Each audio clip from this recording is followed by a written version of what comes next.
ભગવાનના અસીમ જય જયકાર હો. દાદા ભગવાનના અસીમ જય જયકાર હો. દાદા ભગવાનના અસીમ જય જયકાર હો. દાદા ભગવાનના અસીમ જય જયકાર હો. દાદા ભગવાનના અસીમ જય જયકાર હો. દાદા ભગવાનના અસીમ જય જયકાર હો. દાદા ભગવાનના અસીમ જય જયકાર હો. દાદા ભગવાનના અસીમ જય જયકાર હો. દાદા ભગવાનના અસીમ જય જયકાર હો. દાદા ભગવાનના અસીમ જય જયકાર હો. જય સચ્ચિદાનંદ. જય સચ્ચિદાનંદ.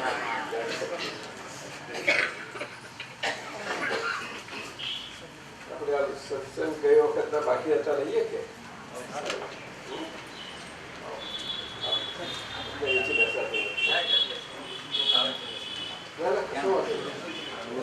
બીજી ગોઠવી આપશે. જરૂર હોય તો આપણે બેસવાનું. અમે આ કાળમાં ઉપાધિવાળા કાળમાં જન્મ થયો છે બધો. નવી ઉપાધિઓ ક્યાં ઊભી કરવી? હા, આપણે શરીરને પંપાળવું છે એવું નથી, પરંતુ જે છેલ્લા ચાલુ પ્રેક્ટિસ આવી છે કે શરીરને કષ્ટ આપવું એ નહીં તો એમ તો સવાલ નથી. પણ આ તો સામાન્ય વાત કરીએ છીએ, સામાન્ય વાત. એટલે કષ્ટ શું આટલું? જયંતિભાઈ આવો, પધારો પધારો. ઉપર બેસવું છે? ના નહીં તો જયંતિભાઈ હું જાણું. કષ્ટ શું એ સમજવા જેવું છે. પરંતુ આપણા દેશની આખી પ્રણાલિકા તપ ત્યાગની, એમાં કષ્ટ વગર ત્યાગ થાય નહીં ને. આ વાત છે. તો દાદાએ કહ્યું કે કષ્ટવાળા સમયમાં કષ્ટ આપીએ તો શું હાલત થાય આપણી. પરંતુ પ્રેક્ટિસ પડી ગઈ આપણે ઉપવાસો કરવાની, અઠૈયો કરવાની ને બધી, એટલે ચાલે, વાંધો નહીં. પ્રેક્ટિસ છે, આખી પરંપરા છે બધી. પણ દાદાએ કહ્યું કે અમારો દાદા 11નો એક ઉપવાસ કરે ને, શુદ્ધ ઉપયોગપૂર્વકનો જાગૃતિનો, એ ખરું કામ કરે, ખરું કામ. અને ઉપવાસ તો બહુ મોટી વસ્તુ છે. આહાર ઉપર બહુ મોટું બનવું. આપણા શરીરમાં જાગૃતિનું પ્રમાણ રહેવું બહુ જરૂરનું છે. આહાર પર આપણે જાગૃતિ રહેવી એ સહેલી નથી જરાય, એટલે સમજવાનું. સુરેશભાઈ પૂછે છે કે બધા દાવા છૂટશે ત્યારે વ્યવહાર સમજાશે. આ સૂત્ર આપણા સત્સંગમાં આવી રીતે આવેલું હશે, એટલે એમને જરા પૂછવા જેવું લાગ્યું કે બધા દાવા છૂટશે ત્યારે વ્યવહાર સમજાશે. દાવા એટલે થોડુંક પેલું કેમેરો હાલે ને એવી રીતે હાલે ને, બસ થોડું આમ ફરે આમ બસ બસ, એટલે પેલું બસ આમ. દાવા એટલે દાદા ભગવાને આપણને સમજાવ્યું છે કે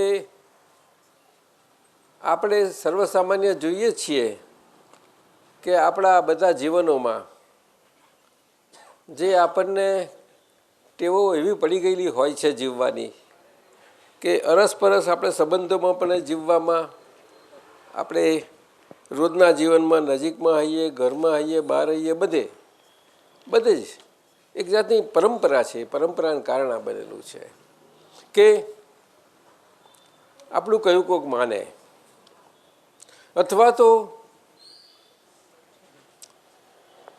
આપણે કહીએ ને કોઈ એ પ્રમાણે કોઈ સમજે નહીં તો એને સમજાવવા આપણે માથાકૂટ હોય છે કે આપણે કયા પ્રમાણે સમજાય.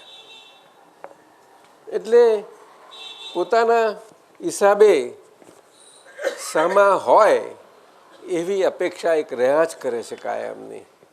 જ્ઞાન લીધું હોય તો એને પડઘાઓ ક્ષમતા નથી, એકદમ એ શમી શકે નહીં. અને એ શમવા માટે જ બહુ જરૂરનું છે, અનુભવ પ્રગટ થવા માટે. અનુભવ પ્રગટ થવો ઘટતો હોય તો આ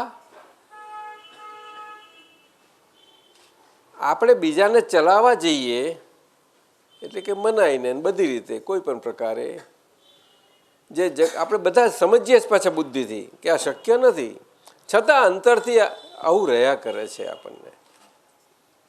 ત્યાં આગળ આપણો અનુભવ અટકેલો જ ત્યાં છે. દાદા ભગવાને તો બહુ સુંદર કહેલું કે જેને મારા વગર ચાલે છે ને ચાલશે એવું લાગે એ એના અનુભવ અને અનુભવની શરૂઆત ને એનો મોટો અનુભવ છે. મારા વગર ચાલે એવું છે અને ચાલશે એ બહુ મોટો અનુભવ છે. આવું દાદા ભગવાન કંઈક સમજાવ્યું છે કે એટલે ત્યાં આગળ આ દાવા શબ્દ એટલે કે કોર્ટના દાવા નહીં, પોતાની મતિ મુજબ બીજા ચાલે એવી આપણી અંદરની જીવનની વૃત્તિઓ એ હોય, દરેકને હોવાનું. આ તો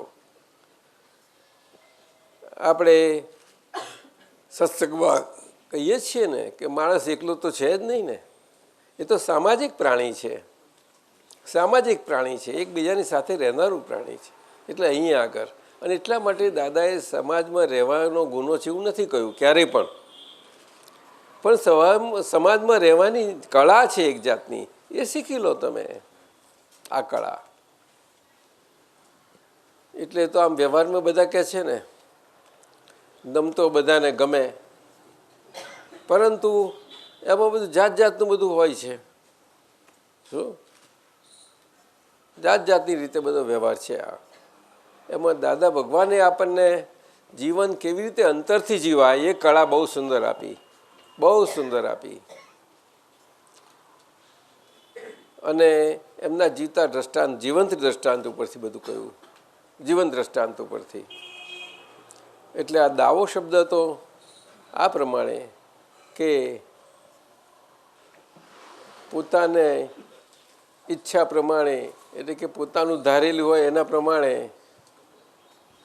બીજાને ચલાવવા. ત્યાં આગળ હવે એમાં કંઈ દાવો કરવા તો જતા જ નથી કોઈ, પણ એ દાવા બધા કહેવાય છે. ઇંગ્લિશમાં કોઈ ક્લેમ્સ કે દાવા કે જાત જાતનું છે. એટલે આ વાતમાં બધા દાવા છૂટશે. એટલે આપણે એમાંથી છૂટીએ ધીમે ધીમે આપણે લાગે કે નહીં આ તો નથી આવું ના ત્યારે.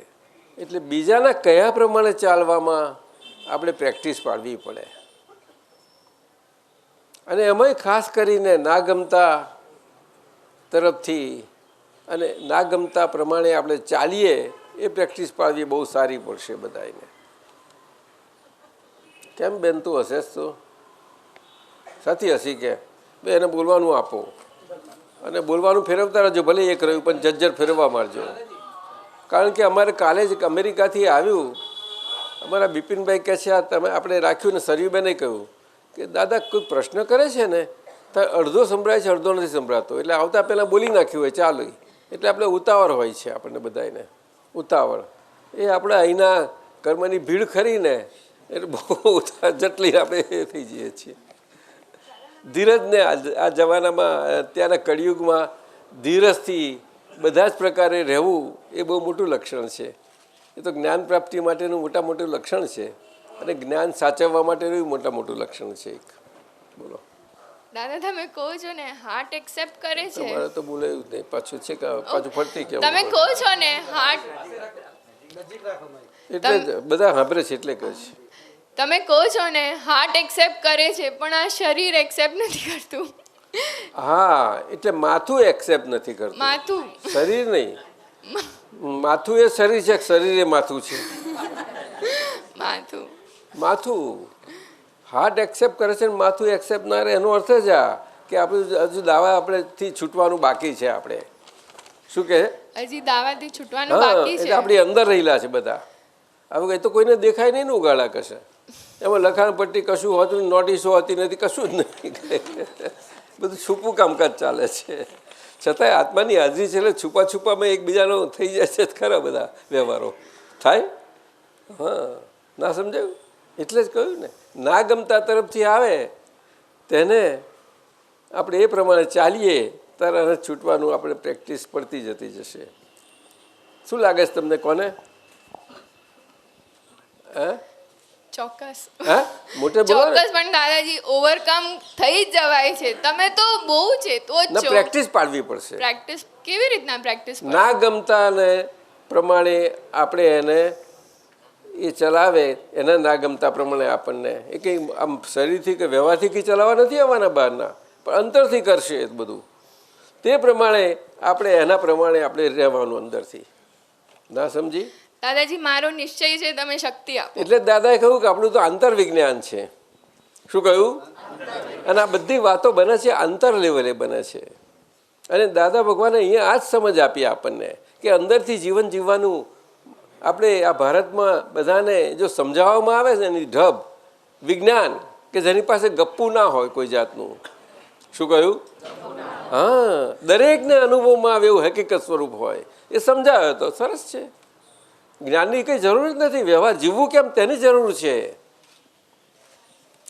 જરૂર નથી એટલે શું કહેવા માગીએ છીએ કે જ્ઞાન ઉપર જે બધા જે છે ને એ સમજ કરીને નહીં. જેને ભાગ પુણ્યશાળી હશે ને એને એનો વખતને આ બધું હશે, બધું થઈ જ જવાનું છે. પરંતુ આપણે એમ કે આ જ્ઞાન કેમ બધા પામે સારું, એ તો ભાવના ખોટી નથી. ભાવના ખોટી નથી. જ્ઞાન એટલે જ પોતાની જાતને ઓળખવીને સમજવી, બીજું કશું નહીં. એ જીવન જીવવાની રીત છે. એ જીવન જીવવાની રીત છે. કયું જીવન? તો કે દરેક માટે અંદરથી કેવી રીતે જીવવું, અંદરથી. એટલે આપણે હૃદયથી એ પ્રમાણે જીવતા જઈએ અને ના ગમતા પ્રમાણે એને આપણે અંદરથી જીવતા જઈએ માથાથી. શું કહ્યું? જે માથું આપણને એવી રીતે જીવવા નથી દેતું ત્યાં આગળ પ્રેક્ટિસ પડશે.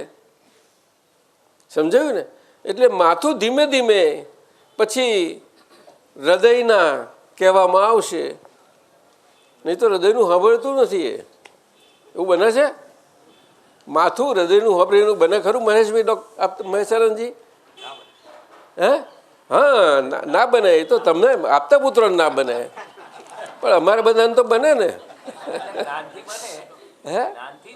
જ્ઞાન તો વાત જુદી છે, પણ સામાન્ય આપણે રોજના જીવનની એ વાત મુશ્કેલી છે. એ બહુ મુશ્કેલ, એ જ ખરી મુશ્કેલી છે ને. તો અને આજના કાળમાં ખાસ, આજના કાળમાં કહ્યું આ તો સમજાયું. અને દાદા ભગવાને આ કહ્યું, ભેદ પાડ્યો કે કર્મ શું છે. જીવન જીવવું એ કર્મ છે, એ વાત સાચી, ગીતાજીમાં કહ્યું છે, ખોટું નથી. પણ કઈ રીતે એ જીવન જીવવું એ કર્મ છે એ સમજવાની બહુ જરૂર છે. અહીંયા દાદા ભગવાને વિજ્ઞાનથી આપણને પ્રકાશ આપ્યો.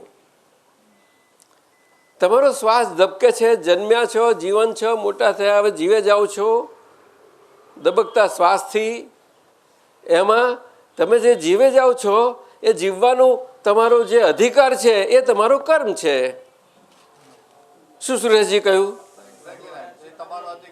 કોઈ એ અધિકાર માટે કોઈ કંઈ કાંઈ જતું નથી. નથી પાર્લામેન્ટમાં જવાનું, નથી કોર્ટમાં જવાનું, ક્યાંય નહીં. બધા પોતાના અધિકારથી જીવે જ છે કે નહીં? એ કર્મ કયો? એ કર્મનો અધિકાર કયો? પરંતુ એ કર્મના અધિકારમાં જીવવાનો તમારો આજે હક છે, એને અધિકાર કયો, એને કર્મ કયું? એ કયું કર્મ એટલે કેવી રીતે તમે જીવો છો એને કયું કર્મ? આ વાત કરી. નહીં સમજાયું? હા, તમે કેવી રીતે છો કે શું નામ કહ્યું તારું? જીનલ. જીનલ. આ જીનલ સાથે તમે કેવી રીતે છો એની વાત કરી. એટલે જ્ઞાન વસ્તુ જુદી છે. એ તો ભેદ પડ્યો છે એટલે, પણ ભેદ ના હોય તો પણ આ ભારત માટે આ તો ખરું જ. અહીંયા આગળ સાધનોવાળા જીવનમાં અને સાધનથી આપણે અંદરથી સુખી થઈએ, શાંત રહીએ અને કોઈ જાતની આપણને અડચણ ના થાય, અંદરથી ઉપાધિ ના થઈ પડે એવું જીવન જીવવું એ આખું કળા છે એક. એ વાત છે એ દાદા ભગવાને આપી છે, કારણ કે દાદા ભગવાન એ પ્રમાણે બધા જીવનમાં એમનું જીવન ગયું એ પ્રકારે. બોલો. અને એ તમે આ જીને કી રાહ જે મુંબઈમાં થાય છે ને તે તો જોયું છે બેન. એમાં સરીબેને આજે 2.5 મહિના થયા. છેક જાન્યુઆરીમાં છેલ્લા વીકમાં થયેલું આ ત્રીજા ચોથા વીકના સાંધામાં તે કેટલું બધું એને એડિટ કે કરવામાં. એટલે આપણે આ સંઘને હું તો મહાત્માઓને કહું છું, આપતા પુત્રોને કે બધાને કહીશ કે આપણે કેટલી કાળજી તપાસ જોઈએ બાબતોમાં. ભલે એ સ્કૂલ છે, મોટી છે, બધું છે, પણ એ તો કશું કહે છે હું તો કંઈ કરતી જ નથી કહે છે. મોટા બેન એમના મોટા બેન બેઠા છે માધુરીબેન અહીંયા, હું કંઈ જ કરતી નથી. મેં કહું આટલા વર્ષોથી આ સ્કૂલ ચલાવીને ક્યાંથી ક્યાં લાયા છો, પણ મેં કંઈ કર્યું જ નથી ને કહે છે. અને આપણે જોઈએ છે એમને બોલવું નથી પડતું, એ રહ્યા છે. આપણે બધાનો અનુભવ નથી કહો મને, જે તમે ગયા હો તે એમને મળ્યા હોતે.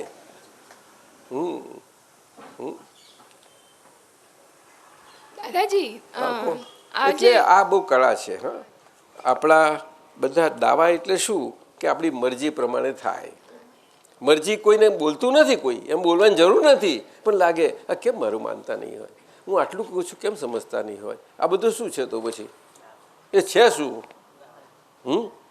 એ ધીમે ધીમે પડઘા શમન થવા જોઈશે. એ પડઘા શમન થવા જોઈશે. અને પછી સમારંભ અને આરંભ. આપણે જ્ઞાનની વાત કરીએ ત્યારે તમને કહીએ કે સમરંભ તો મનના સ્તર પર થાય છે, પણ આવું અંદર પડઘા રહેતા એનું શું? મનની ક્યાં વાત કરવાની? સમારંભ એટલે અંતરવાચા ચાલુ થઈ જાય છે.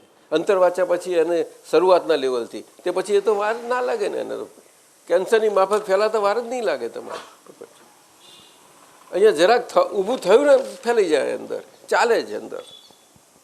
પછી આરંભ એટલે બોલી જાય, બહાર નીકળી જાય વાણી.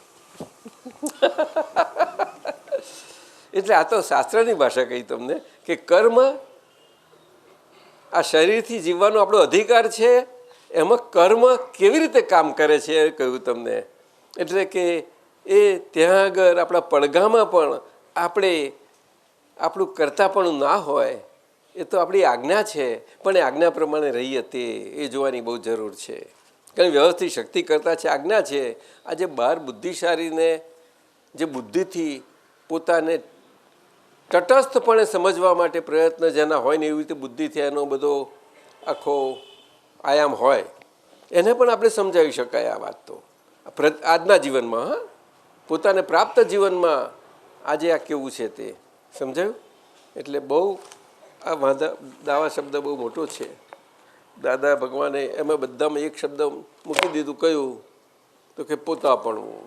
અમારા વસંતભાઈ સાહેબ બહુ કે 9મી વાતવાણી ખાસ વાંચજો બધા. હું તો એ જ વાંચી રાખી આવ્યો છું કે છે 9મી આપતાવાળી. સમજાય ને? હા, પછી એ બધામાંથી રિસર્ચ થશે, આવશે બધું લોકોને માટે જ છે ને. દાદાએ જ કહ્યું છે ને, આજે વાણી નીકળી થવા દો કે છે એ કલ્યાણ બધું બોલી ઉઠશે, બધાને બોલી ઉઠશે.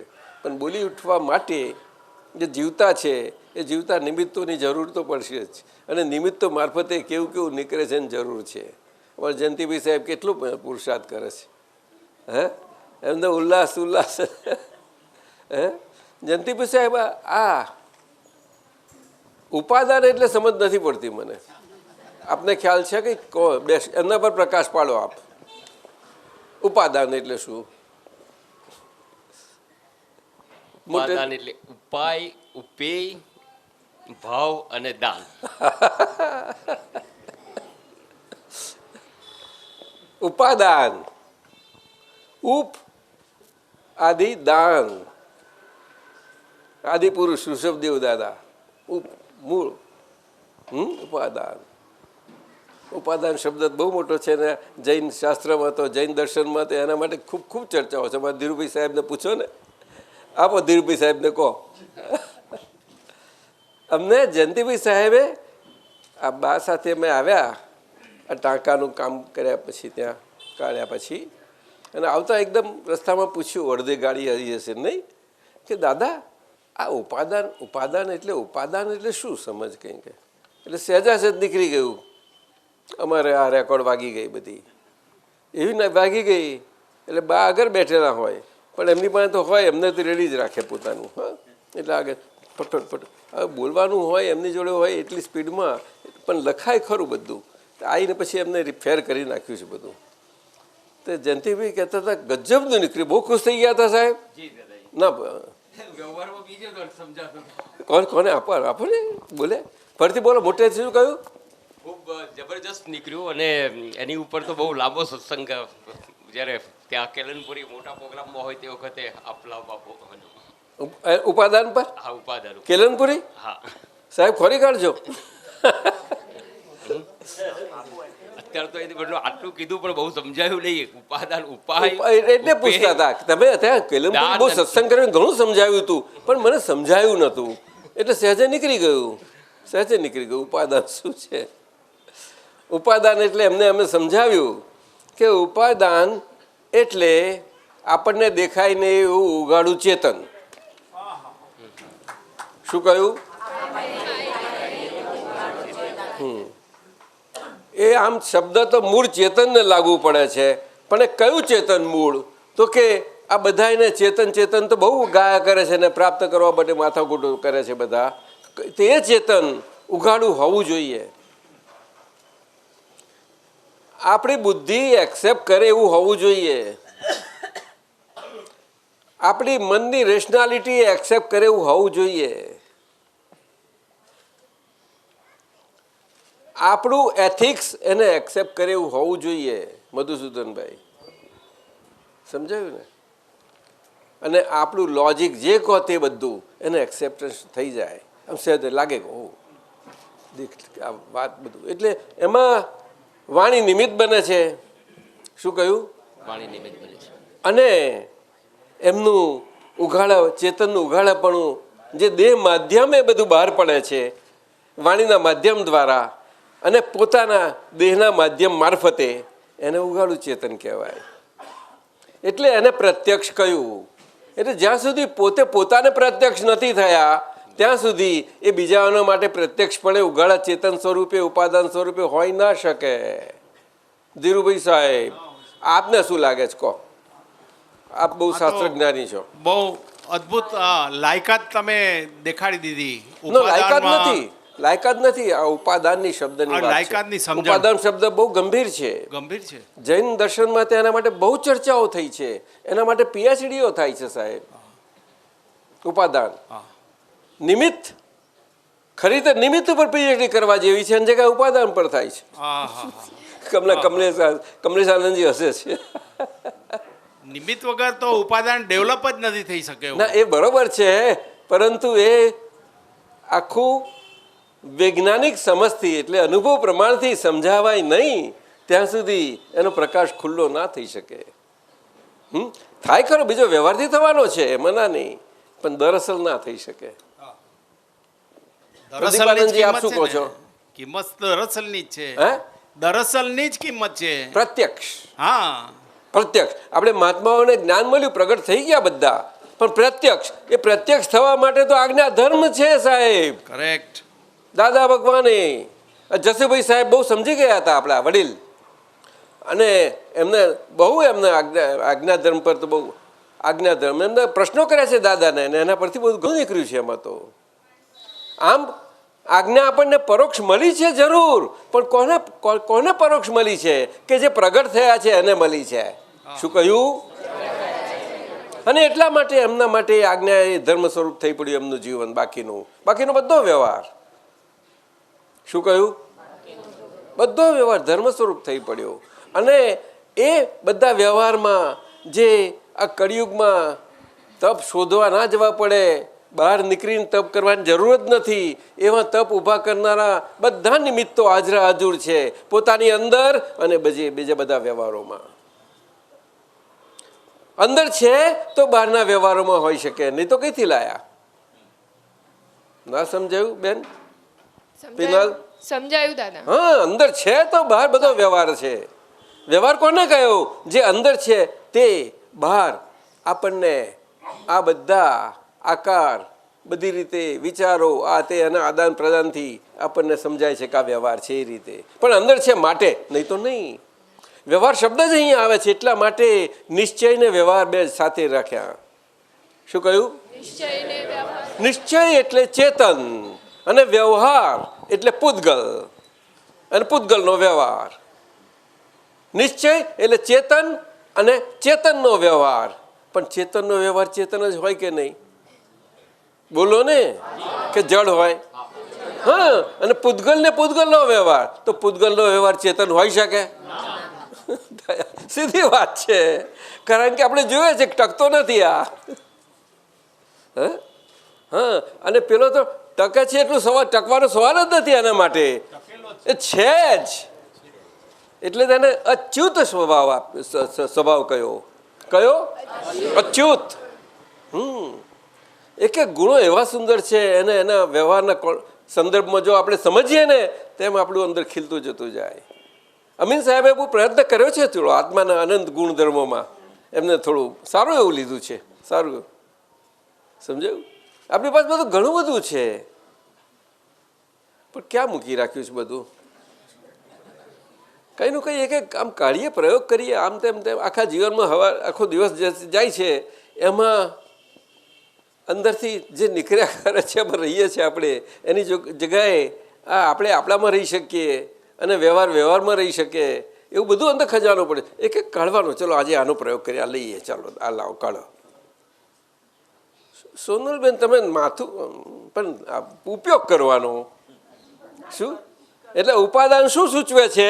ઉપયોગ શબ્દનું સંલગ્નપણું સૂચવે છે. શું કહ્યું? કારણ કે આપણો ભારતમાં અને બધા ધર્મોમાં ઉપાય શબ્દ બહુ મોટો છે. સાધના એમાંથી આવે છે. શું કહ્યું? પણ ઉપાય શબ્દ ક્યારે આવે? સાથી આવ્યો કે મૂળ ચેતન છે માટે. તો મૂળ ચેતનને શું કહ્યું? કે જેમાં કોઈ ઉપાયની જરૂરત ના પડે, પોતાથી જ હોય, પોતાના સ્વભાવથી હોય, એટલે એને ઉપેય કહ્યું. ઉપેય અને ઉપાય અને આ માર્ગો બધા સાધનના, નિમિત્તના અને ક્રિયાઓના કરતાપણાથી કહીએ એ ખોટું નથી, પણ એને જરાક પ્રકાશમાં લાવવાની જરૂર છે. શું કહ્યું? હા, તો અંદરથી ફેરફાર થયા કરે, ધીમે ધીમે થાય. આપણે તો શું ઈચ્છીએ છીએ કે કેમ આ ઝટ લઈને થતું નથી? જો પાછું આવ્યું હશું, આ પ્રોફેસર જેવી છોકરી છે ને હસી, જટ લઈને કેમ થાય? ઝટપટ. અલા, જન્મે ઝટપટ તો નથી થતો. બિચારી માતાને કેવી સ્ટેજમાંથી પસાર થવું પડે છે,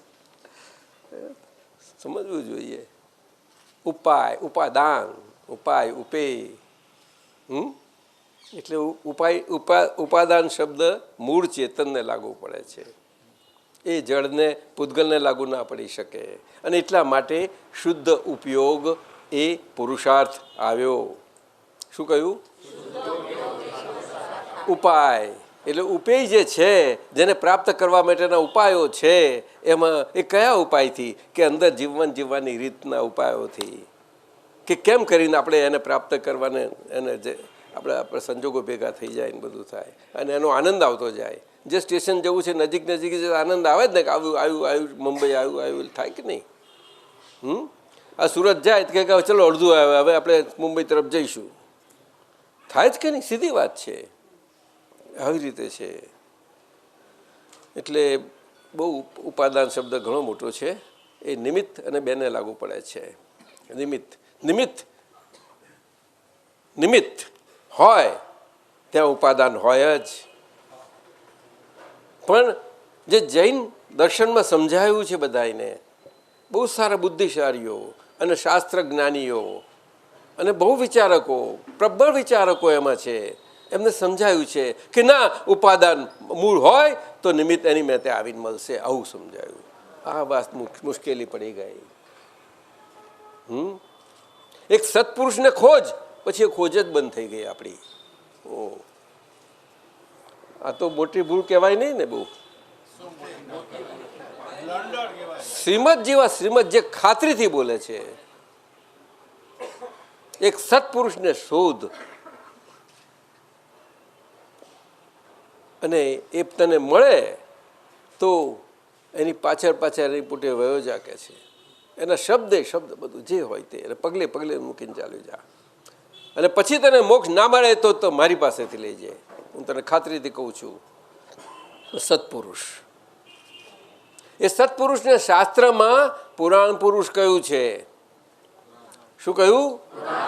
એટલે મહાત્મા જેને જ્ઞાન મળ્યું છે એ છે, પણ પુરાણ પુરુષ અને શરીરમાં એને સાચવી જાણવા એ કંઈ બચ્ચાના ખેલ છે? તો એ શું અઘરું છે કે સહેલું છે? તો દાદા કહે છે કે તમને અઘરા જેવું લાગે છે પણ સહેલામાં સહેલું છે. એવું તમને કરી આપું છું, તમે નહીં સમજી લો, હું કરી આપું તમને. તો દાદાએ જે કોઈ કાળમાં કોઈ યુગમાં ક્યારેય પણ આટલું સહેલું આજ્ઞાધર્મનું જીવન ના બની શક્યું હોય એવું કરી આપ્યું. તો કોઈએ પૂછ્યું નહીં, સાહેબ અઘરી, પછી થોડાક બોલે ખરા પણ પૂછે નહીં કોઈ. વસંતભાઈ હે દાદા કે આ એક બે આપી, બે બરોબર છે ને? આવે આગળ જાય પાછા ત્રીજી સમજા, હા બોલી જા 3 આગ્રહ, 3 પાછી બોલે, પછી ચોથી સમજા બોલી જા 4. હજુ કોઈ બાકી છે કે કહે મને તો હજુ સહેલી કરી આલું, પણ કોઈ બોલ્યું નહીં. એટલું સહેલું નથી એ પ્રશ્નના વસ્તુઓ બધી બહુ સમજવા જેવી વાત છે. પૂર્ણિમા બેન, આપણે સમજીએ કે આપણે સમજી ગયા, પણ એમાં બહુ સમજીને ચાલ.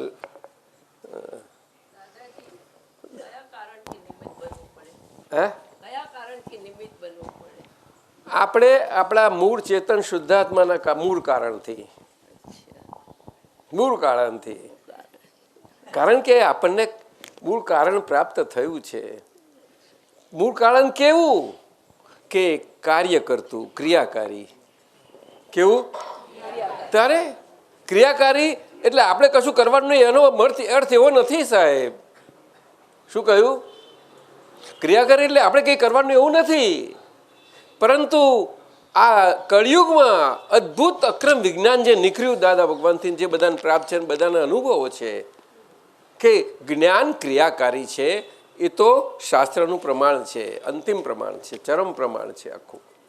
એટલે ક્રિયાકારી જ્ઞાન પ્રાપ્ત થાય છે ત્યારે આપણને આવે, એટલે મૂળ કારણ.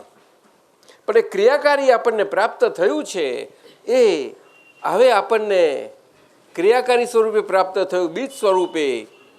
એટલે એ જ બીજ સ્વરૂપે થયેલું આપણને સ્વાદ આવે, આપણને આપણો આનંદ વધતો જતો જાય. આપણે પોતે પોતાનો અંદર પ્રકાશ અંદર જ શરીરમાં છે, તે પ્રકાશ આપણને અજવાળી ના શકે કેમ કરીને બને?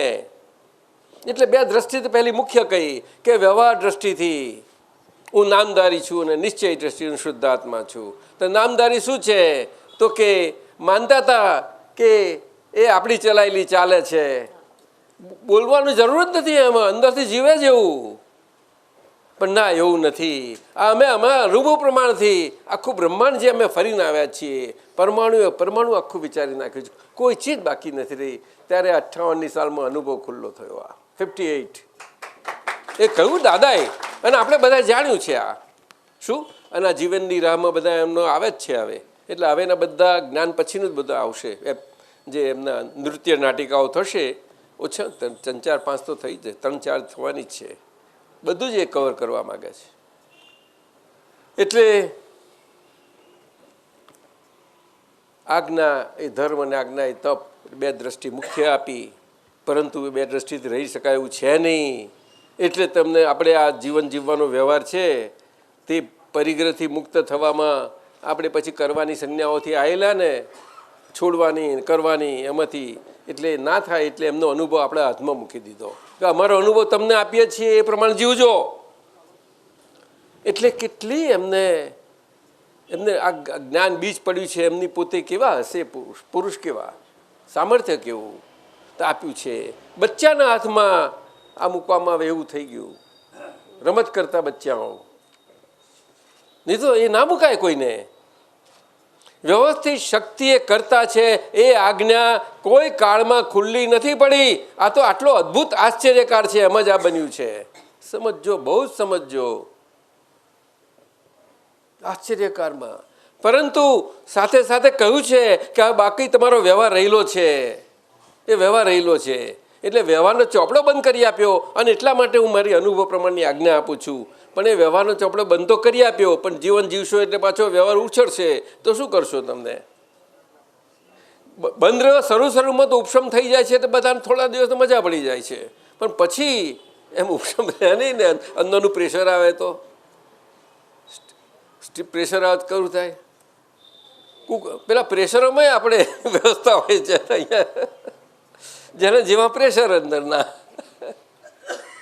સમજાયું ને?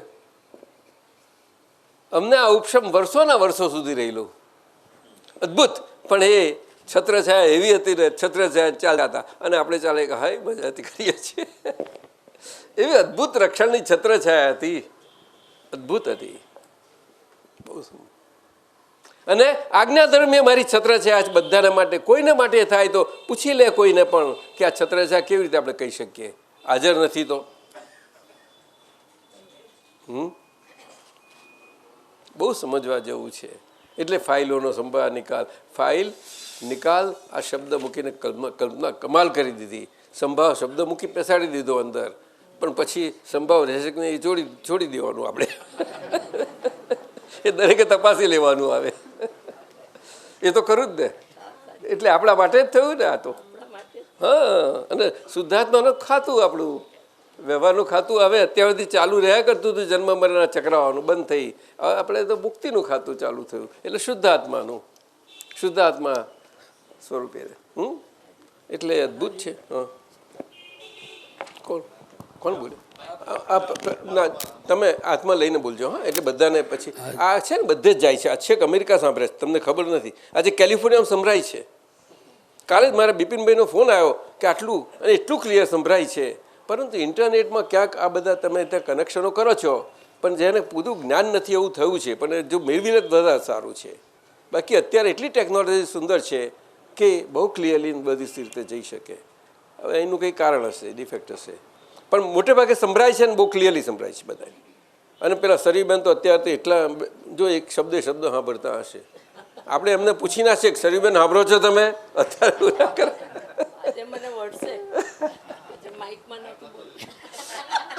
બોલો શું કહેવા માંગો છો પ્રદીપાનંદ? એટલે આપ બોલ્યા ને કે આજે હાજર નથી એમ.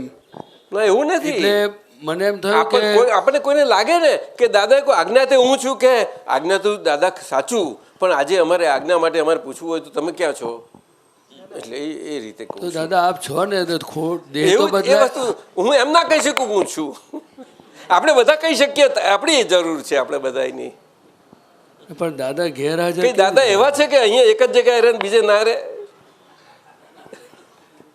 સીધી વાત છે. એટલે દાદાનું સ્વરૂપ ખાલી દેહ પૂરતું જ હોય છે કે દેહધારીની કિંમત તો ખરી જ દાદાજી, પરંતુ જે એમ પટેલમાં પ્રગટ થયા દાદા, દેહધારીની કિંમત નથી કે જે પોતાનો ના હોય એ તો વાંધો નહીં. આપણે સમજ કિંમત નથી, પોતાનો થઈ પડ્યો છે એનું શું કરવાનું? એમાંથી જ નીકળવાનું છે આખું. પણ આપણા એવું છે દેહ છે કઈ રીતે, શાના આધારે છે એ આપણે પોતા પર પણ બનાવી દીધો છે એને. એટલે દાદાએ પોતાપણું શબ્દ મૂક્યું. આ દાવા બધું એમ જ જાય. પોતાપણું બહુ સામાન્ય ભાવે શબ્દ એવો સુંદર નીકળી ગયો. અને શ્રીમદજીના અનુભવ પ્રમાણથી જે નીકળેલો શબ્દ હતો એ આપોપું હતો. આપોપાપણું એટલે પોતે પોતાના પ્રણય બધું ચલાવવાપણું. શું કહ્યું? આપણે આપ બીજાને કહીએ ખરા, પણ આપ કેવા છો? અમે છો તેવા છો. બસ આવું બધા છે. આમાં કશું કરવું નથી પડતું, અંદરથી છે ને બધા જીવાય છે. આવું એની તો ભાંજગડો છે. આ તકલીફો શાની છે બધી જીવનની? આપોપું. અને દાદાએ પોતાપણું કહ્યું. જ્ઞાની પુરુષ અને અનુભવ જ્ઞાન બધે એક જ હોય. શબ્દોના પ્રમાણમાં કાંઈ ભેદ નહીં પડે એને. શું જેવો કાળ, જેવો સમય અને જેવું વાતાવરણ એ પ્રમાણે એ બધું નીકળી જાય છે. અને આપોપો નીકળ્યું એ ચાલુ આવતા ક્રમ માર્ગમાં નીકળેલો શબ્દ છે, પણ એ બહુ ઉત્તમ અનુભવ પ્રમાણવાળો શબ્દ છે. બધાને અંતર્મુખી કરે એવો શબ્દ છે, બહુ સુંદર રીતે.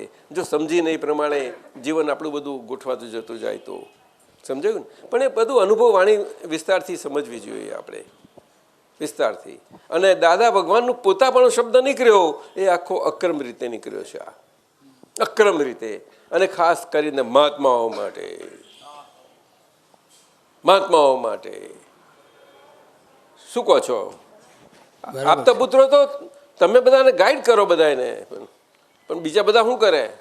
જ્યાં સુધી કમલેશ કોને આપો ને, ના એમને મોટે જ બોલવા ના પાડી છે, ના મહેશ આનંદજી આપો, એમને જ્યાં તકલીફ છે ગળાની.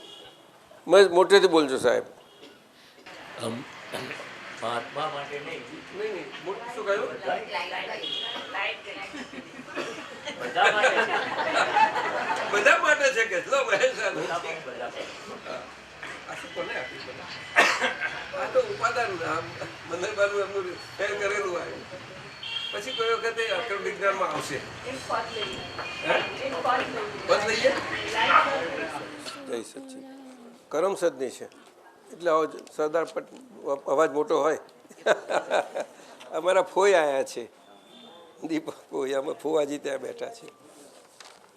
આપણે આ તો વાત થઈ ગઈ, હવે ભરત ભટ્ટનું લઈએ, આગળ જઈશું. બીજા ભરત ભટ્ટ આપણા જે આપતા પુત્રોના ખાસ, જેમની બધી શરૂઆત કેરિયર આપતા પુત્રોની થઈ દાદા ભગવાનની હાજરીમાં, એ એમને ઘરે થઈ. એમને બહુ મોટો 5 બેડરૂમનો મોટો ફ્લેટ છે ત્યાં આગળ. કેટલો મોટો ફ્લેટ? હે, એક કિચન, એક રૂમ, 2 રૂમ ફ્લેટ. અને આપતા પુત્રો કેટલા રહેતા હતા તમે કહો? 10 જણા એટલામાં. અને મુંબઈથી આવે એટલે 2 દાડા રહેવાનું, શનિ રવિ પાછા જાય, બધેથી આવે. એ પૂછે છે દાદા ભગવાન એટલે કે દાદાજીની ભક્તિ અને તેમની આજ્ઞામાં રહેવું. દાદા ભગવાનની ભક્તિ એટલે દાદાજીની ભક્તિ અને તેમની આજ્ઞામાં રહેવું, એ બેનું ફળ અને તેમાં સારી રીતે રહી શકવાના પુરુષાર્થ માટે જરા વધારે સમજ એમની જરૂર છે. એટલી સમજ આપો. એટલે ભરતભાઈ, તમે તો દાદા ભગવાનને મળ્યા અને તમારા પિતાજીને તમે બંને તો ખૂબ ખૂબ વાતો કરી છે, સત્સંગ સાંભળ્યો છે, અને તમારી નિષ્ઠા અદ્ભુત રહી છે. તો એ નિષ્ઠા એ જ તમારી ભક્તિ છે. એમાં ક્યાં બેઠા છે? હવે દૂર બહુ બેઠા છે. એટલે એ ભક્તિને તેમની આજ્ઞામાં રહેવું, એ ભક્તિ તમને નિષ્ઠામાં રહે ને, એ આજ્ઞામાં રહેવાનું પ્રમાણ જ છે. સમજાયું? એટલે તમને શું ભક્તિ રહે છે કે હું શુદ્ધ આત્મા છું, અને હું શુદ્ધ આત્મા છું એ આજે મારામાં પ્રજ્ઞા પ્રકાશથી દાદા ભગવાન અંદર હાજર છે, અને પ્રજ્ઞા પ્રકાશથી મને એમના હાજરીનું પ્રમાણ આપે છે, અને પ્રમાણથી મને બહુ સારી રીતે હું રહી શકું છું. તમારો અનુભવ તો છે જ, એટલે તમારે આ પ્રશ્ન બહુ એટલો બધો એ નથી. શું હું અસ્થાને તો ના જ કહી શકું, પણ તમને જ્યારે લાગે છે તે. એટલે બંને આપણે આજ્ઞામાં રહેવાની આપણી નિષ્ઠા, પરંતુ પ્રાર્થના એની જોડે રહે કે શક્તિ માટેની, કે જેને માટે તમને આ પ્રશ્નો ઉઠે છે, એ પ્રાર્થના હશે તો તમને ધીમે ધીમે આમાં અનુભવ થયા કરશે. બીજો અક્ષય જયેશભાઈ છે આપણો, પેલો કંઈ આવ્યો છે કે જોબ પર ગયો છે, તો પછી એને અત્યારે લઈશું, શું કરીશું મમ્મી? પછી રાખીએ. આ નૈના કોણ છે? નૈના તું બેન કહે છે ને, એમાં તમારો પ્રશ્ન છે ને, એ તમારે કોઈ વ્યક્તિગત કોઈનાથી તમને લાભ થાય એમની જોડે સત્સંગ કરો તો વધારે સારું થાય. પણ તમે આમ તો બહુ સરસ ભાવથી ભર્યા કરો છો બધે. શું એટલે આ બધો પ્રશ્ન પર્સનલ છે તમારો. કોઈ વખતે તમે કાં તો કોઈ આપતા પુત્ર પાસે સમજવા કોશિશ કરજો, અથવા તો અમારી પાસે કોઈ વખત સમય કાઢજો. નીનાબેન છે, આયા છે? હા. પછી SM પટેલ, એમને આપતા સૂત્ર દાદાના પૂછ્યા છે 3. એ આપણે એક પ્રશ્ન છે. બોલો. હવે દાદાએ એક આપતા સૂત્રમાં કહ્યું છે કે 2 રેલવે લાઈન કોક કાળ જ ભેગી થાય, નિમિત્ત અને ઉપાદાન માટે. આ 2 રેલવે લાઈનના પાટા છે, કોઈ દાડો ભેગા થાય નહીં. એટલે નિમિત્ત અને ઉપાદાન 2 રેલવેના પાટાઓ જેવું છે. એટલે કે નિશ્ચય અને વ્યવહાર નિશ્ચય ચેતન છે, વ્યવહારે જડ છે. જડ એટલે કે જીવતું જડ. જડ શબ્દ ના જીવતાને પણ કહેવાય છે, પણ ખરી રીતે આપણે એવી રીતે સમજવાનું.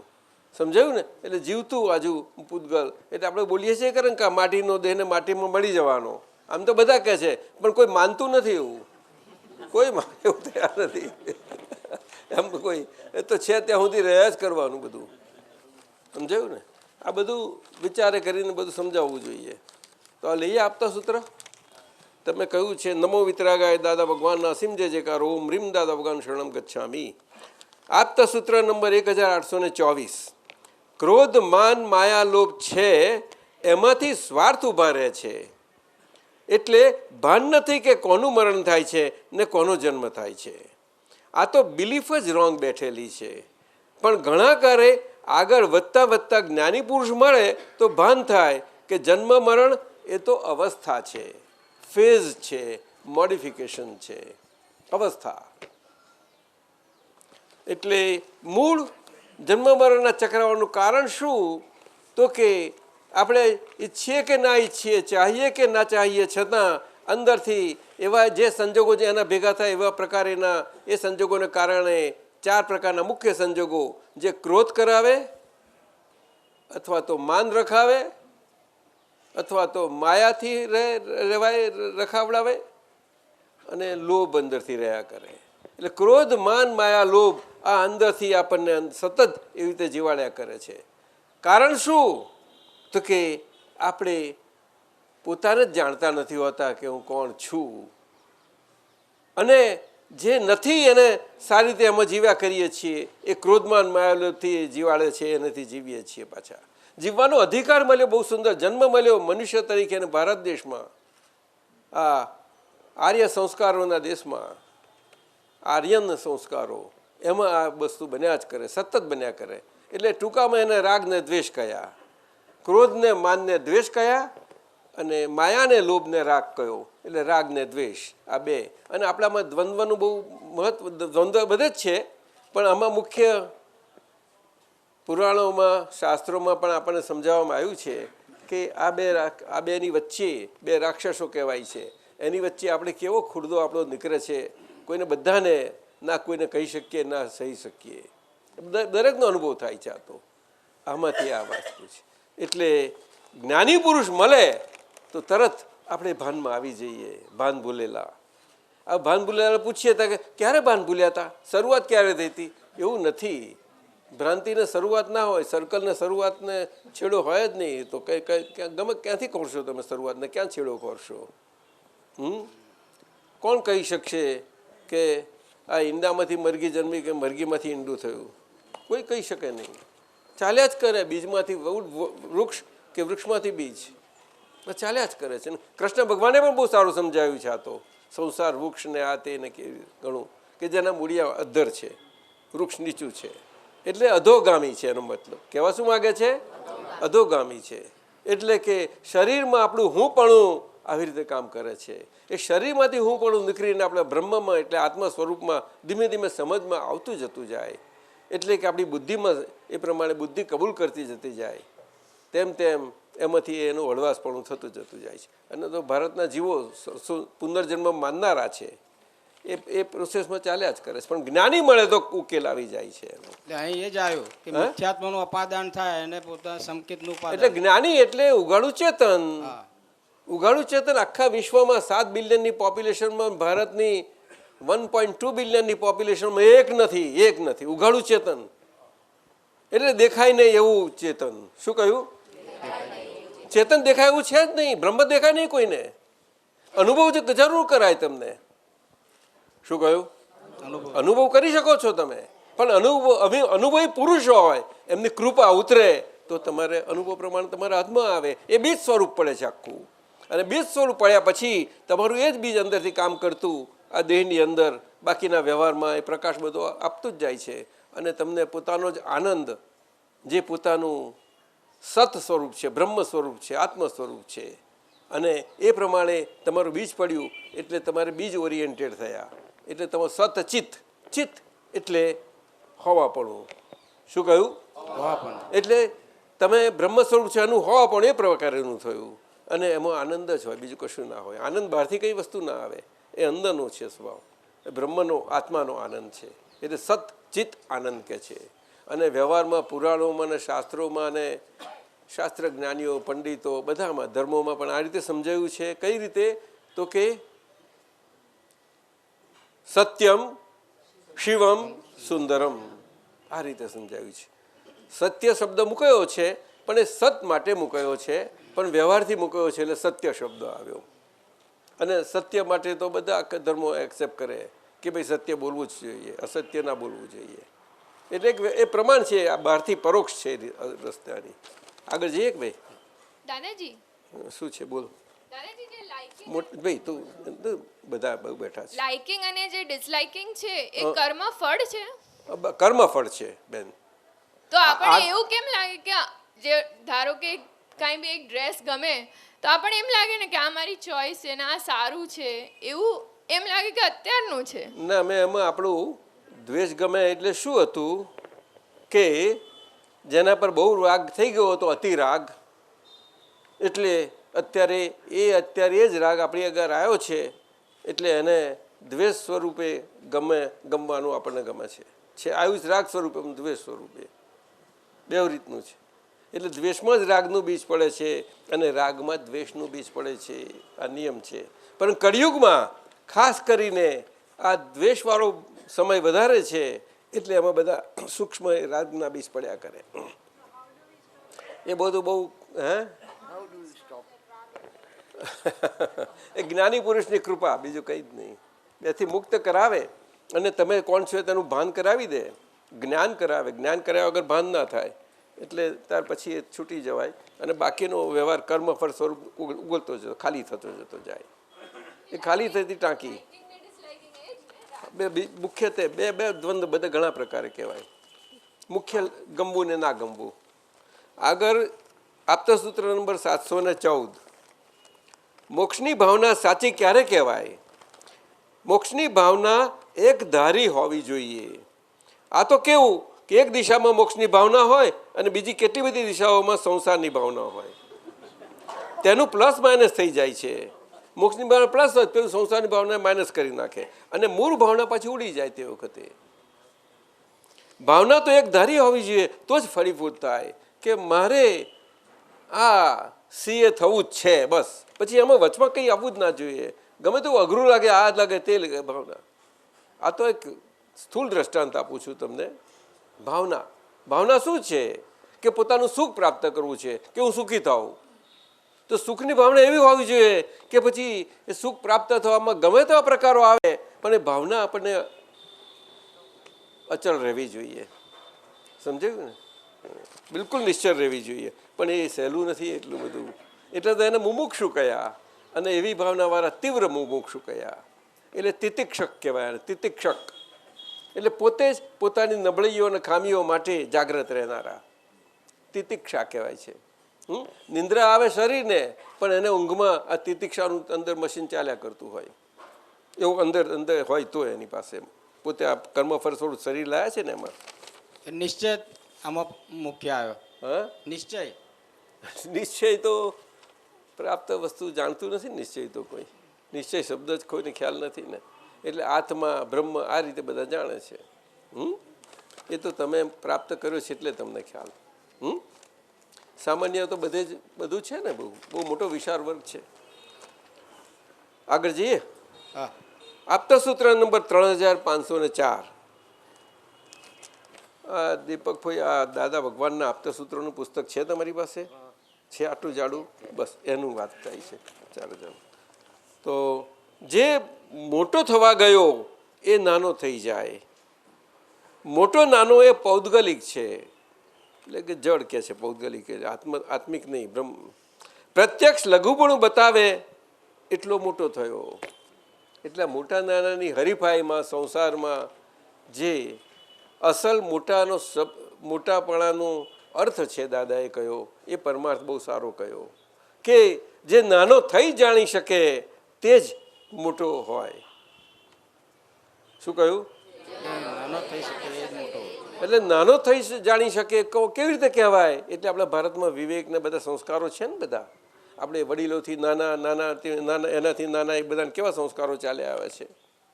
નાનો એનાથી મોટાને વિવેક રાખે, વિનય રાખે, એ મોટો પછી એનાથી મોટાનો રાખે, એમ કરીને છેક સુધી ચાલ્યા કરે છે. વિનય કહે છે ને એ બધો ચાલ્યા જ કરે છે. ધર્મ બીજા ધર્મોમાં હોય જ એ તો.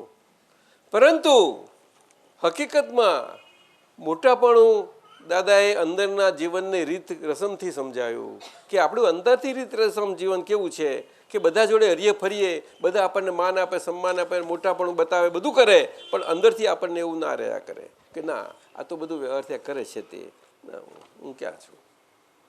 સમજાયું ને? એટલે બધાને બીજા બધા કરતાં નાના લાગે.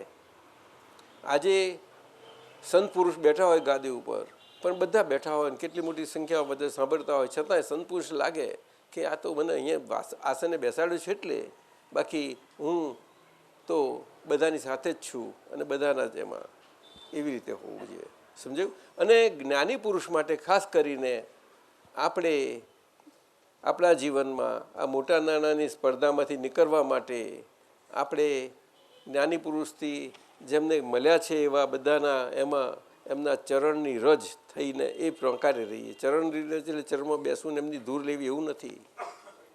એ નાનાપણું સૂચવે છે. એવી રીતે મોટા નાની ભાષા છે. ચાલશે? હા હા.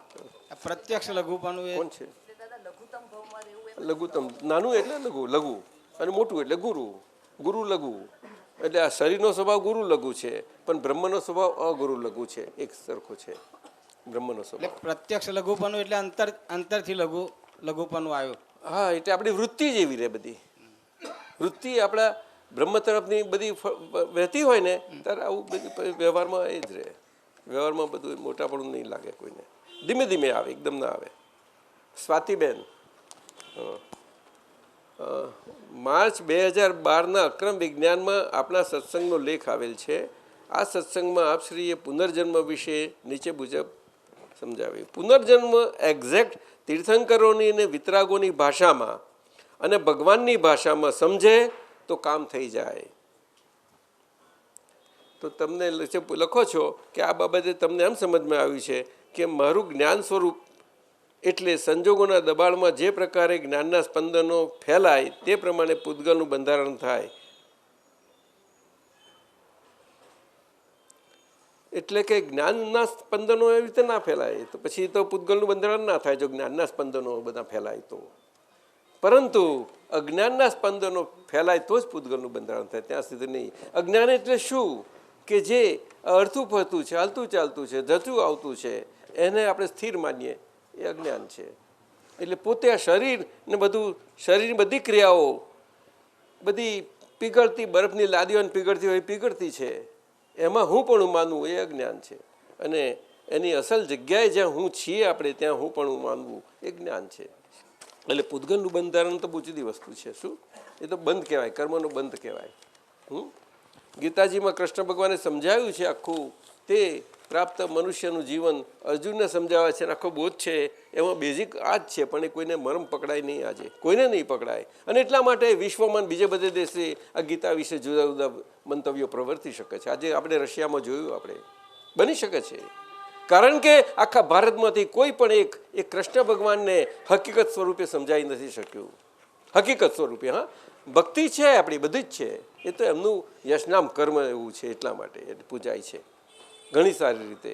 પરંતુ એનો મર્મ દાદા ભગવાને અદ્ભુત ખુલ્લો કર્યો. અને અમારા અનુભવમાં તો આ જીવનમાં આ 50 વર્ષના અનુભવમાં બહુ સારી રીતે આવ્યો.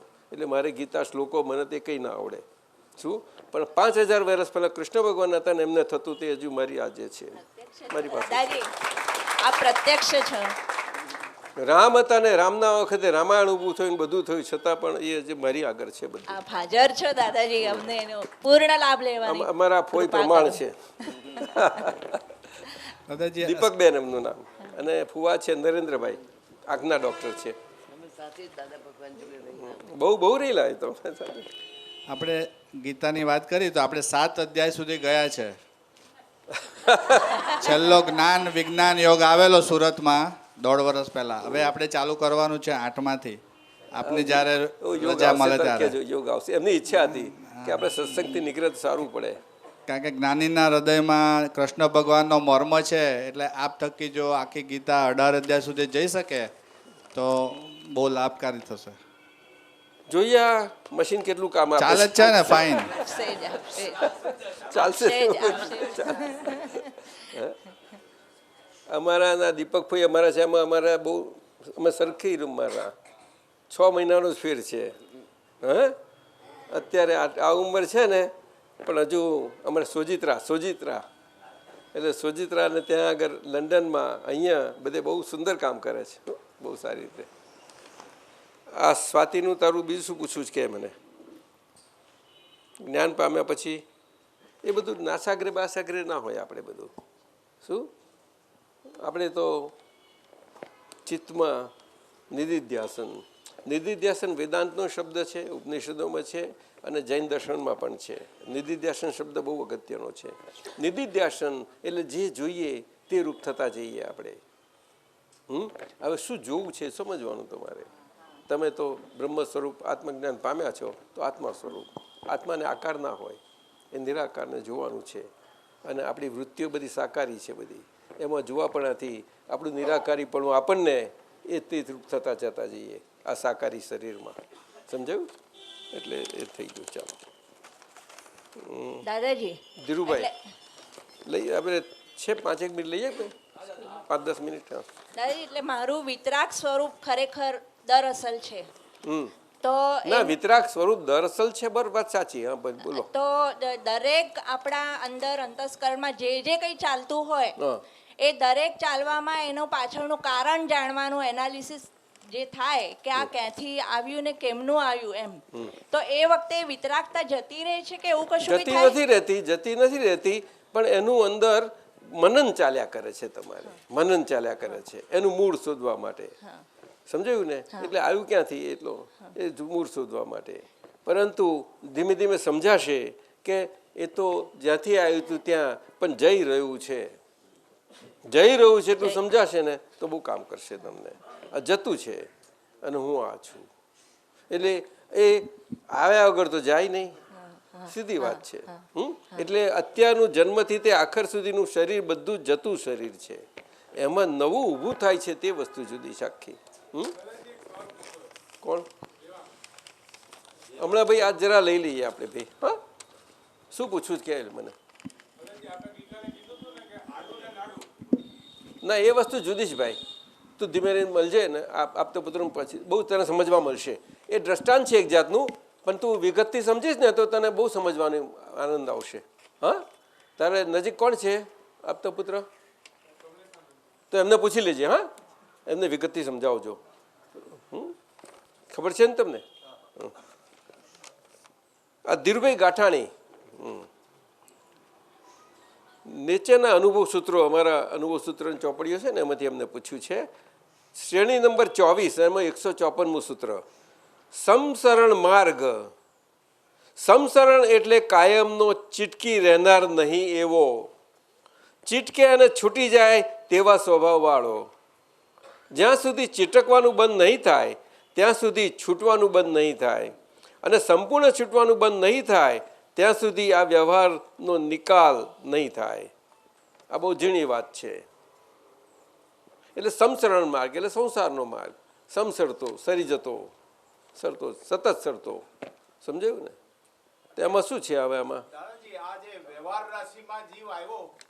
હવે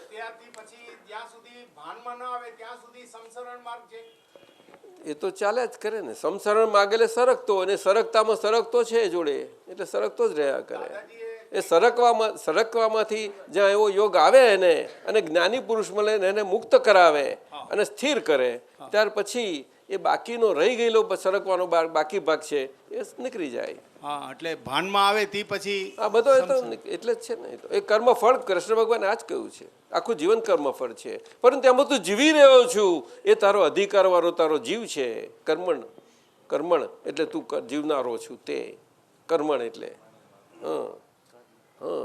એટલે આ ગીતાજીમાં બધા યોગ બતાવ્યા છે તે દરેક પોતપોતાના બુદ્ધિ પ્રકારના જુદા લઈને પકડી લે ને બધા. ખરી રીતે કર્મ, યોગ અને જ્ઞાન એટલે યોગ એટલે ભક્તિ સ્વરૂપ બતાવ્યું છે એને. કર્મયોગ ભક્તિ સ્વરૂપે હોવા જોઈએ એવી રીતે, ત્યારે જ્ઞાન જોડે એનું એ અનુસંધાન થાય. પણ એ બધા જુદા જુદા સમજ્યા છે. ખરી રીતે ત્રણેય અભિન્ન છે, ત્રણેય અભિન્ન છે. અને એટલા માટે માહિર ભગવાને 2600 વર્ષ પર જ્યારે ગામડાઓમાં બધા ગામડાઓની ભાષામાં બધા મનુષ્યોને સમજાવ્યું કે તમે ભારતમાં જન્મેલા છો તો તમારું જીવન તમારું કેવી રીતે હોવું જોઈએ કે તમને આ જીવવાનો યોગ મળ્યો છે, હા, તે એવી રીતે જીવી જાઓ. એટલે કે ઉપયોગથી. શું કહ્યું?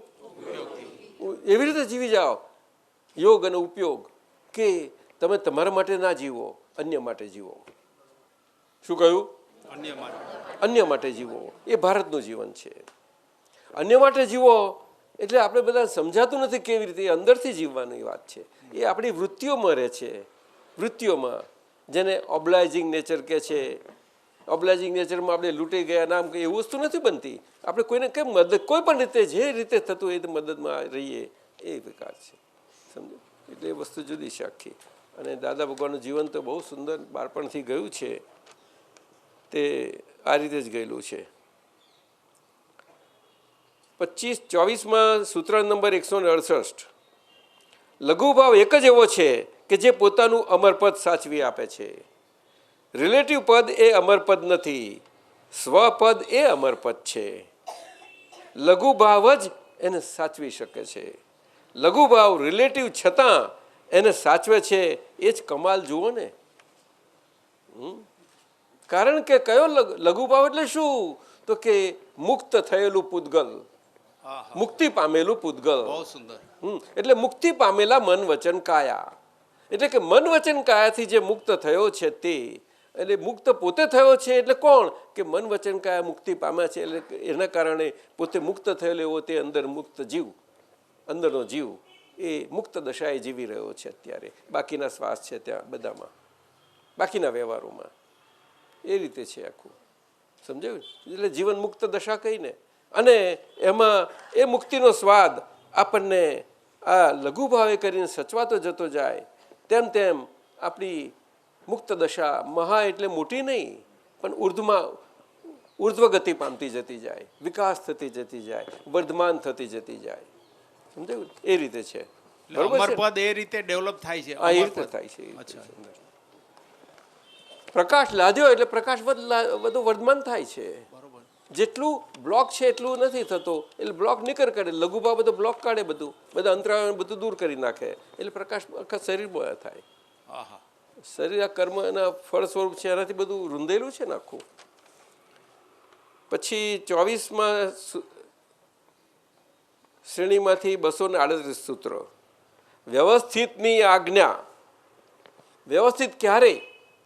તો કે વ્યવહારે વ્યવહાર જ છે, એ નિશ્ચય દ્રષ્ટિ સાથે એ વ્યવહાર ખુલ્લો થાય તો જ, નહીં તો નહીં, નહીં તો વ્યવસ્થિત નથી જ. એટલે વ્યવસ્થિતની આજ્ઞા પછી પણ વ્યવસ્થિત આજ્ઞા બફમમાં જાય ને આપણાથી, તો ત્યાં આગળ વ્યવસ્થિત નથી એવું કહેવું જરા આકરું લાગશે, પણ બફમમાં જાય છે. એટલે વ્યવસ્થિતની આજ્ઞા અંદર રહી શકતી નથી. આ બહુ સમજવું જોઈશે. પણ આમાં તો એટલે વ્યવસ્થિત આજ્ઞા પોતાનો અનુભવ જ ખુલ્લો કરે, પણ એક જ એકલી આજ્ઞા નથી.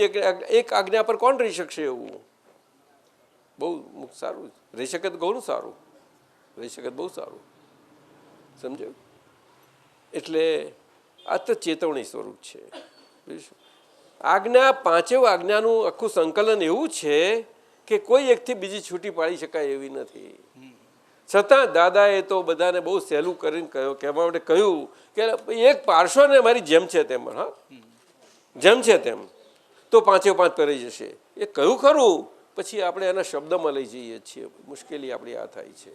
જેમ છે તેમ શબ્દ ચૂકી જવાય છે આપણાથી. પેલું એક સહેલું પડી ગયું ને એક ઉઠાવી લીધો આપણે. આ વાત સમજાય, બહુ સમજવા જેવું છે. એકબીજાનું સંલગ્ન બહુ સંકલન છે અદ્ભુત.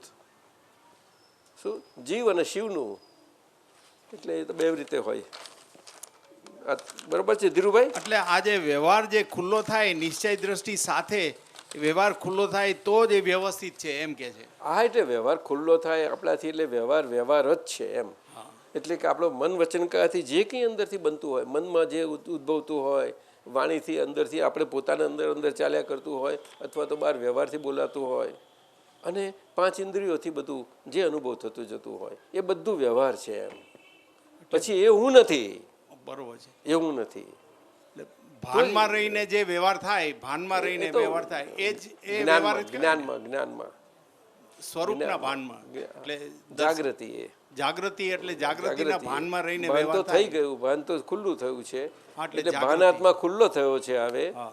ભાનાત્મા ખુલ્લો થયો છે, સમજાયું ને?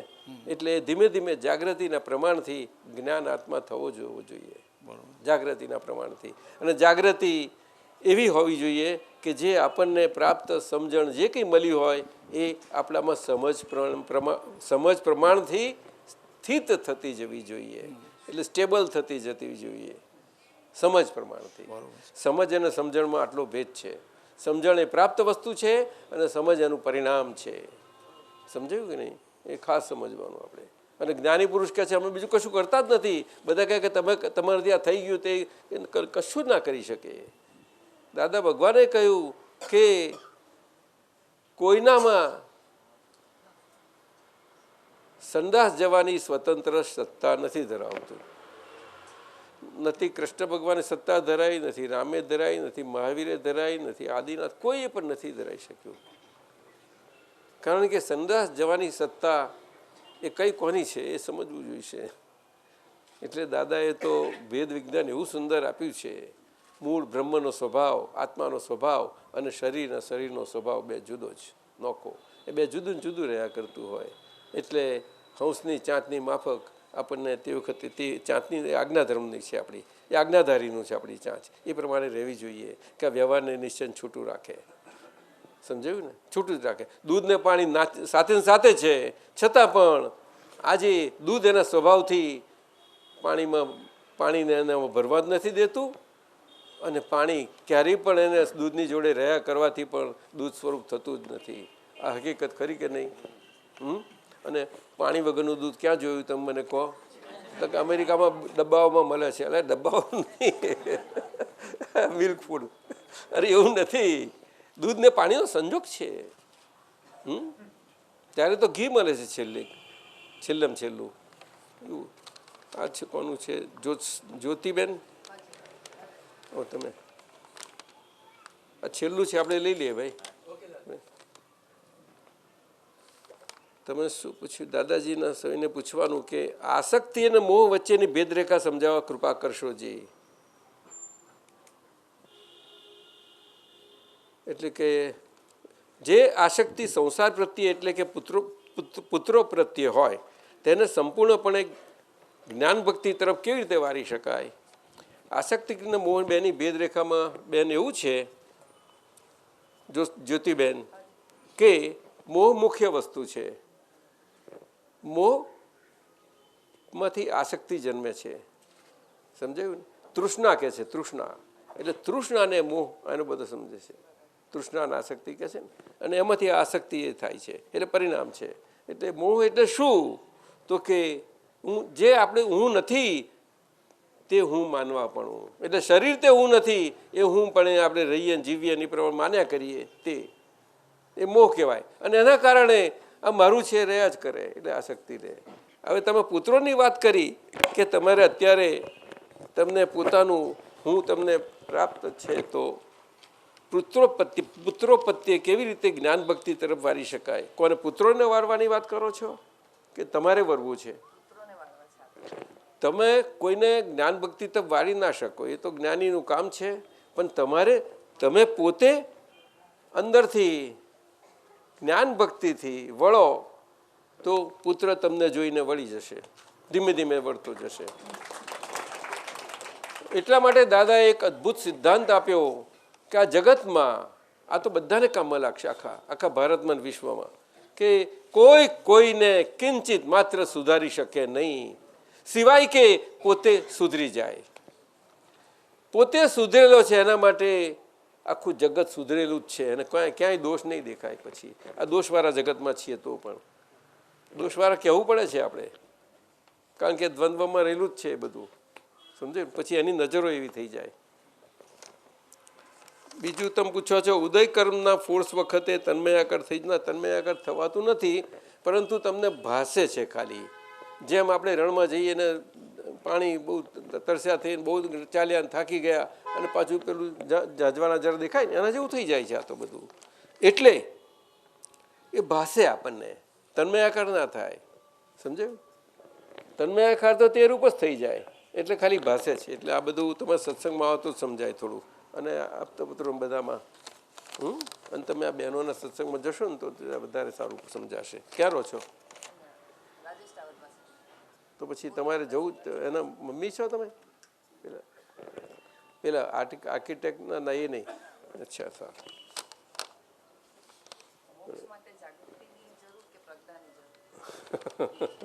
એટલે તમારે સત્સંગમાં બહુ બેસવું પડશે. હા, પ્રજ્ઞા વગર જાગૃતિ જ ના. પ્રજ્ઞા એટલે આત્માનો પ્રકાશ ખુલ્લો થયો તે. સમજાયું? હા, એટલે આ બધું તો બહુ છે. તમે આવું પૂછો પણ એકદમ ના મળે. આવું તમે ક્યારે જ્ઞાન લીધું? કોની ક્યાંથી? તો પછી આ બધું ના સમજાય તમને. હા, એ પછીનું વાત છે આ બધી. આપના આશીર્વાદ કૃપા. હા, બરોબર છે, કંઈ વાંધો નહીં. આજ્ઞા પડાય અને એક બાજુ કશો લેવાનું છે. ચાલો, કંઈ નહીં, સમજી ગયો હું તમારી વાત સમજી ગયો હું. ચાલો, કંઈ નહીં, ભલે ભલે ભલે. ચાલો, હવે આપણે શું છે ભાઈ તમારે નમો વિતરાગાય, નમો વિતરાગાય, નમો અરિયંતાણમ, નમો સિદ્ધાણમ, નમો આયરિયાણમ, નમો વજ્જાયાણમ, નમો લોહી સવ સાવણમ, એસો પંચન મુક્કારો, ऐसो पंचन मुकारो સવ પાવપણાસણો, सवपावपणासनो મંગલાણમ ચ સવિસિમ, मंगलाणं च सवेसिं પરમમ હવૈ મંગલમ, પરમમ હવૈ મંગલમ. ઓમ નમો ભગવતે વાસુદેવાય, ઓમ નમો ભગવતે વાસુદેવાય, ઓમ નમઃ શિવાય, ઓમ નમઃ શિવાય. જય સચ્ચિદાનંદ. जय એક મિનિટ, જય સચ્ચિદાનંદ. આપણે આ લગામ છોડી દોનો પ્રયોગનું બ્રીફિંગ આપતા પુત્ર પુલિનાનંદજીએ જરા એક પેમ્પલેટમાં કર્યું છે, જેની કોપી પ્રસાદી સાથે મળશે, તો મહાત્માઓ ખાસ લઈ લેજો. જય સચ્ચિદાનંદ. દાદા ભગવાનના અસીમ જય જયકાર હો, દાદા ભગવાનના અસીમ જય જયકાર હો, દાદા ભગવાનના અસીમ જય જયકાર હો, દાદા ભગવાનના અસીમ જય જયકાર હો, દાદા ભગવાનના અસીમ જય જયકાર હો, દાદા ભગવાનના અસીમ જય જયકાર હો, દાદા ભગવાનના અસીમ જય જયકાર હો, દાદા ભગવાનના અસીમ જય જયકાર હો, દાદા ભગવાનના અસીમ જય જયકાર હો, દાદા ભગવાનના અસીમ જય જયકાર હો, દાદા ભગવાનના અસીમ જય જયકાર હો, દાદા ભગવાનના અસીમ જય જયકાર હો, દાદા ભગવાનના અસીમ જય જયકાર હો, દાદા ભગવાનના અસીમ જય જયકાર હો, દાદા ભગવાનના અસીમ જય જયકાર હો, દાદા ભગવાનના અસીમ જય જયકાર હો, દાદા ભગવાનના અસીમ જય જયકાર હો, દાદા દાદા ભગવાનના સિમ જય જયકારો દાદા ભગવાનના સિમ જય જયકારો દાદા ભગવાનના સિમ જય જયકારો દાદા ભગવાનના સિમ જય જયકારો દાદા ભગવાનના સિમ જય જયકારો